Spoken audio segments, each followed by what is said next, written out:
ಏನು ಹುಡ್ಗ IAS ಆಫೀಸರ? ಒಂದ್ ನಿಮಿಷ ಅವ್ನ ಇನ್ಸ್ಟಾಗ್ರಾಮ್ ಲಿಂಕ್ ಕಳ್ಸು.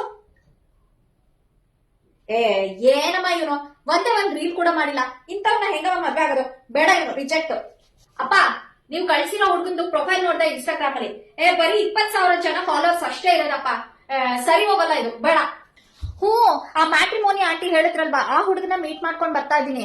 ಅವನು ಮದ್ವೆ ಆದ್ಮೇಲೆ ಬೇಕಾದ್ರೆ ನಾನು ನೀನು ರೀಲ್ಸ್ ಮಾಡೋಣ, ನಮ್ಗೆ ಮಕ್ಳು ಹುಟ್ಟುತ್ತಲ್ವಾ, ಅವ್ರನ್ನ ರೀಲ್ಸ್ ಅಲ್ಲಿ ಹಾಕೊಳ್ಳೋದ್ ಬೇಡ ಅಂತನಮ್ಮ.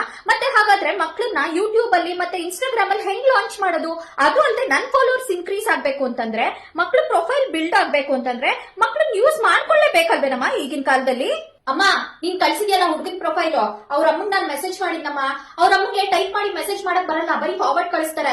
ವಾಟ್ಸ್ಆಪ್ ಅಲ್ಲಿ ಒಂದ್ ಸ್ಟೇಟಸ್ ಕೂಡ ಹಾಕಿಲ್ಲ ಅಮ್ಮ. ಇಂಥವ್ರ ಮನೆಗ್ ನಾನ್ ಹೆಂಗಮ್ಮ ಹೋಗ್ಲಿ? ಈ ಹುಡ್ಗ ಬೇಡಮ್ಮ, ಅವ್ನ್ಗೆ ಇನ್ಸ್ಟಾಗ್ರಾಮಬಲ್ ಆಗಿರುವಂತ ಒಂದು ಜಾಗನೂ ಗೊತ್ತಿಲ್ಲ ಬೆಂಗಳೂರಲ್ಲಿ, ರಿಜೆಕ್ಟ್. ಈ ಹುಡ್ಗನ ಇವನಂತೂ ಬೇಡವೇ ಬೇಡ. ಇನ್ಸ್ಟಾಗ್ರಾಮ್ ಅಲ್ಲಿ ಇವ್ನು DP ನೋಡು ಹೇಗಿದೆ, ಒಂಚೂರು ಚೆನ್ನಾಗಿಲ್ಲ.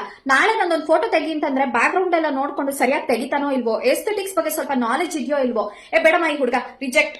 ಅಮ್ಮ, ಅಪ್ಪ, ಲಾಸ್ಟ್ ಟೈಮ್ ಹೇಳ್ತಾ ಇದೀನಿ ಕೇಳಿಸ್ಕೊಳ್ಳಿ. ನನ್ಗೆ ವಿಕಿಪೀಡಿಯಾನೋ, ಯಶವಂತ್ ಶೆಟ್ಟಿನೋ, ಇಲ್ಲಾಂದ್ರೆ ರಘು ವೈನ್ ಸ್ಟೋರೋ, ಈ ತರ ಯಾವ್ದಾದ್ರು ಹುಡುಗಿ ದಿನಕ್ಕೆ ಅಟ್ಲೀಸ್ಟ್ ಒಂದ್ ರೀಲ್ ಆದ್ರೂ ಮಾಡ್ಬೇಕು, 3 ಸ್ಟೋರೀಸ್ ಆದ್ರೂ ಪೋಸ್ಟ್ ಮಾಡ್ಬೇಕು. ಇನ್ಸ್ಟಾಗ್ರಾಮ್ ಅಲ್ಲಿ ಅಟ್ಲೀಸ್ಟ್ ಒಂದ್ 500K ಫಾಲೋವರ್ಸ್ ಇರ್ಬೇಕು. ಯೂಟ್ಯೂಬ್ ಅಲ್ಲಿ ಅಟ್ಲೀಸ್ಟ್ ಒಂದ್ 200K ಫಾಲೋವರ್ಸ್ ಆದ್ರೂ ಮಿನಿಮಮ್ ಇರ್ಲೇಬೇಕು. ಇದಕ್ಕಿಂತ ಕಡಿಮೆ ಇತ್ತು ಅಂತಂದ್ರೆ ಅಂತ ಹುಡುಗನ್ನ ನಂಗೆ ತೋರಿಸ್ಲೇಬೇಡಿ. I will reject them.